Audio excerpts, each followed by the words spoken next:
నమస్కారం HR TV9 news కి స్వాగతం. ప్రతిక్షణం ప్రజల కోసం.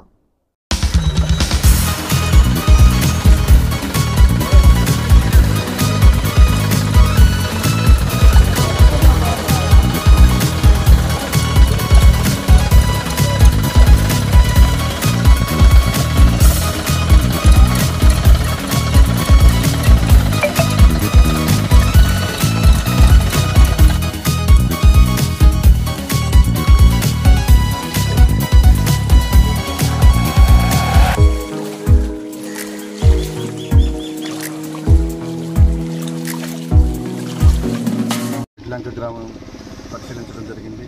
అడ్లంకల గ్రామంలో కొంతమంది ఆహారం లేదని ఇబ్బంది నా దగ్గర దృష్టి రాగానే కొన్ని ఆహార పొట్లాలు తీసుకుని ఆ గ్రామాన్ని పరిశీలించడం జరిగింది. దాంట్లో మూగజీవాలు దగ్గరగా ఒక 2000 మేకలు, 200 పైన పశువులు ఆహారం లేకుండా నేను గమనించాను.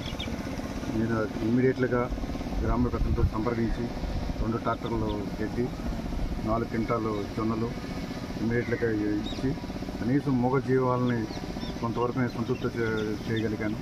అదేవిధంగా గత 3 రోజులుగా నీళ్ళతో గ్రామం అంతా చాలా బీభత్సంగా ఉంది.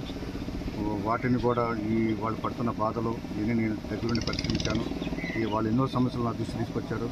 ఆ అన్ని సమస్యల్ని నేను పెద్దల దృష్టికి తీసుకెళ్ళి సానుకూలంగా 1 by 1 ఒకటి వాళ్ళతో చర్చించి నేను వాళ్ళకి సానుకూలంగా ఒక పరిష్కారం నేను చేరుస్తానని చెప్పి గ్రామ పెద్దల తరఫున నేను